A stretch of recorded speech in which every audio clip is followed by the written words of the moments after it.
Okay. Is everybody ready? Good? Okay. Good evening. My name is Detective Sergeant Joe Eaton with the Wenatchee Police Department. I'm one of the PIOs for the Wenatchee Police Department.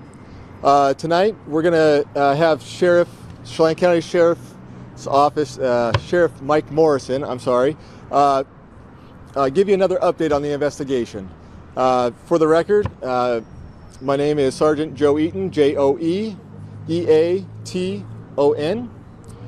and Chelan County Sheriff Mike Morrison, Mikemorrison.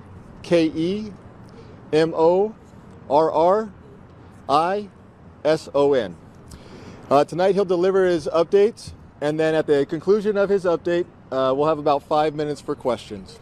With that, I'll turn it over to Sheriff Morrison. Thank you, Sergeant. Try not to disturb anyone's microphones here. Do appreciate everyone coming out. We don't have as much information to provide today, but we have been working tirelessly throughout the day with our federal resources, state resources, neighboring agencies. As always, I'd like to start off just by recognizing the Decker family, let them know they're still very much in our thoughts and our prayers. We've been working hard. Peyton, Evelyn, and Olivia are clearly a motivating force for us. A lot of our guys are working with sleep deprivation, but their thoughts are always on the girls and making sure that we're staying motivated and getting the results the family expects out of us. So, as we mentioned before, not much to go off of. We have been following leads thanks to the FBI and their analysis team that has been going out, processing social media leads throughout the nation, not just here locally. Following up those leads, we've been assigning detectives, marshal services, representatives to go out and do interviews. We also appreciate the nation police departments. We had one in McCall, Idaho today, was doing follow-ups for us. So we're not just keeping our focus here within Chelan County, we're also focusing nationwide on other leads that are coming out. Again, thank you to those police departments, sheriff's offices, state agencies across the nation that have stepped up to assist us and giving us the additional resources that we desperately need. Clearly, this is not the outcome we wanted to see. We were hoping that we could find Travis today, but we are feeling optimistic thanks to our marshals department that has come through and tracked down some good leads that we feel are giving us more of an insight into Travis's mindset, where he may have not gone or may have gone to. And we'd also like to thank the FBI and their behavioral analyst unit that has also gone through, done an assessment of some of the interviews that we've had regarding Travis and made a determination on maybe what his thought process was, what decisions he might have made, and where he had gone. In addition to our detectives also following through some of the financial documents, tracking areas that he had previously frequented, and we're optimistic that we will find him shortly. We'd also like to thank Spokane County Sheriff's Office for coming out, Sheriff Knowles, having their helicopter fly from 6 o'clock this morning to 11, as I understand it. At 11 o'clock, our helicopter was also on ground at the fish hatchery in Leavenworth to fly the Icicle Creek. We also deployed our swiftwater rescue team to go through there and start searching the creek in cases that Travis did enter in there. The water is running pretty quickly now thanks to the spring runoff, but we're optimistic that with our air units up in the sky, looking over the terrain, it's definitely diverse when you're talking about the amount of acreage that we're covering, that we're doing the best we can. We also want to thank Sheriff Myers down in Kittitas County for deploying some of his search and rescue units, checking trailheads on the backside of Chelan County to see if there's any opportunity that Travis might have made it out to that location. We have learned so far through our investigation today that he is well versed in outdoor survival. And talking with his father, it sounds at times that he would go out and would be leaving off grid for sometimes up to 2.5 months. So we also understand too that he at times would do caching. So we understand that that's a possibility that he could have scoped out this area before, put supplies out there, and has the ability and the knowledge to survive for a long period of time. We saw this before a couple years ago when we assisted Kittitas County with a similar case. So we are putting our resources out. We saw our SWAT team today out off the icicle drainage, checking residences through there, in addition to us still having units out on the ground, continuing to check, in addition to expanding out and looking at local counties. So we're going to continue to do what we need to do, partnering with our federal partners. We will again want to say thank you to the FBI, Homeland Security, that has assisted us more yesterday. Also going with the Marshal Services, the Washington State Patrol that has been working alongside of us, along with their detective units. And we've also had a forensics electronic detective going through the cell phone and other electronic items that we've collected on the scene. So we're hoping to gather more information, take that intel that we've gathered today, and continue to press on tomorrow. But at this time, we have not found Travis. My message is still the same. Travis, if you're out there seeing us, we'd like you to turn yourself in. We want a peaceful resolution to this, but we're not going to relinquish our efforts and giving up any effort that we can proceed to track you down. So please turn yourself in.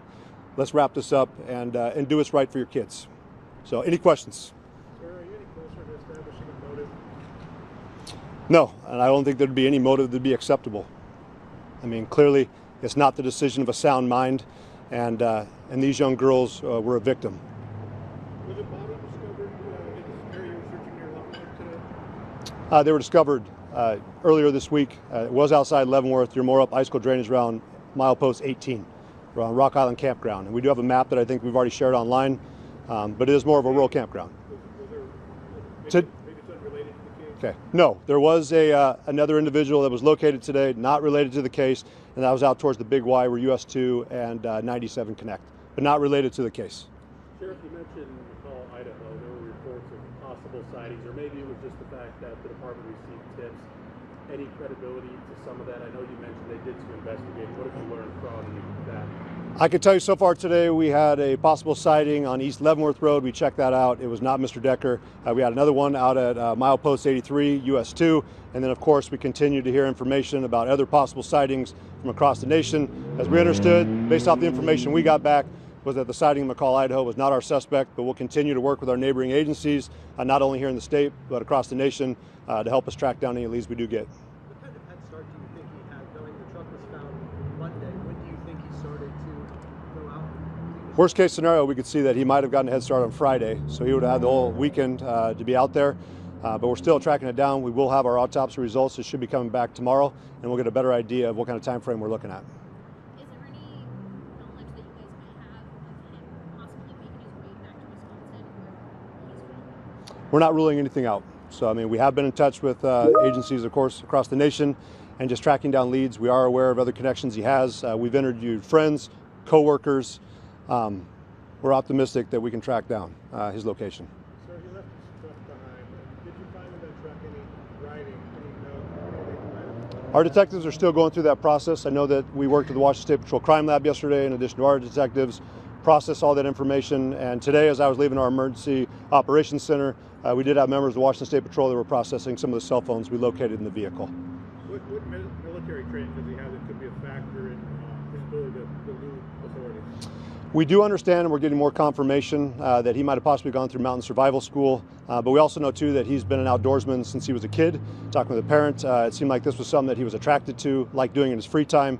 So clearly some of the knowledge he's probably acquired throughout his lifetime, in addition to the training he might or might not have acquired through the Army, is something that we're taking into consideration. But we do want to validate what trainings he's actually gone through, and we do have some U.S. Marshals tracking that down as well. Sheriff, what is your reaction to the fact that he's been out and about, you said for as long as 2 months?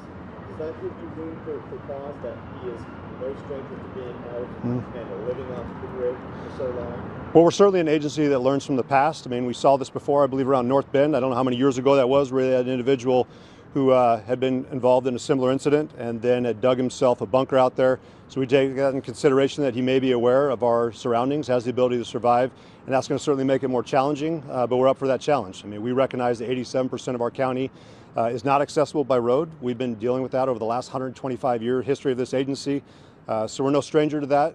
We're aware of our terrain, and we'll continue to work with our federal partners and U.S. Forest Service that has stepped alongside of us to assist us in possibly closing down some of the trails in the area in order to ensure, of course, that the environment stays safe for anyone who may come to visit, but that we also have access to go through there and start checking all the trails and locations that we believe he may recreate.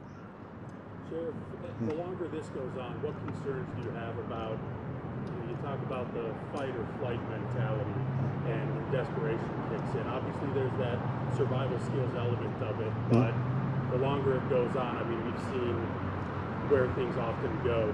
Do you have concerns for whether it be those who are out looking for him, but just kind of where this could all come together and that the mentality someone may have when desperation mode kicks in? We understand the mentality we're dealing with. We have a well-trained agency. We're a leader when it comes to de-escalation here in Washington State. We were one of the original agencies for that training hub, so we understand that we have the ability to control the pace of situations. We have behavioral health units. We have the ability to communicate with them, and we're going to continue to do that. But our primary goal is to track him down. Of course, we want to make sure that he's safe, but ultimately he will be brought to justice. Sir, now this press conference saying you're confident in fighting quickly. What makes you confident given all these challenges? the amount of partners that have come alongside of us. I mean, again, I've cited the U.S. Marshal Service, the FBI, we've had Homeland Security investigations, we've had Border Patrol's tracking team here, we've had Douglas County, East Wenatchee. The amount of resources that we put on this right away gives me confidence that we are doing everything possible, in addition to working with the behavioral analyst team and also bringing cadaver dogs. We're open to anything and everything, and so far, despite our limited resources, it's part of our mission statement with the resources entrusted to us. I think that a lot of people have come alongside us to help us out. That's why I'm optimistic. So we're not doing it alone. Sheriff, you said that you've been in contact with his father. What has that interaction been like with his immediate loved ones? What are they telling you about their reaction to this immense tragedy? How are they handling it? They're frustrated with the situation, clearly, but this is their son. So, of course, that they have concerns about his safety. But overall, they understand that he does have to be brought in and he has to be held accountable for his actions. One more question, please. One more question. Sheriff, I just wanted to clarify that you said that with this survival skills coming to light here, how does that change moving forward as we get further and further into this investigation? How you're going to Well, we understand that he can cover a lot of ground. I mean, certainly, based off what I know from him, he's in decent shape, and he has the ability to go out there, which, if anyone's been out in that part of the county, is thick. So it's going to make it more challenging for us to locate him, and especially if he's knowledgeable and he knows how to conceal himself. That will make a unique challenge for us. But we feel pretty confident in bringing members of Border Patrol in too, with their experience of working in more diverse terrain, especially along our Canadian border. We have people who are experts in that field as well, and also excel and have the military training as well. I mean, we recognize he's not a subject matter expert. I'm not going to glorify him in that sense. I do appreciate his service, but overall, we have other men and women who are assisting us who are also military veterans and have that kind of background and experience. And I would certainly point out our Forest Service deputy that was able to immediately locate it as soon as we got information about a general area where he's at. We're up for that challenge. So, thank you. Okay, for our media partners, I do have a contact sheet that I'd like to have completed. That way we can easily follow up with each of our media partners. So at the conclusion of this, you can find me if you haven't already signed it. That would be greatly appreciated. Thank you for your time, and we'll plan additional updates in the hours and days to come. Thank you. Nothing sent, Not to my knowledge, no.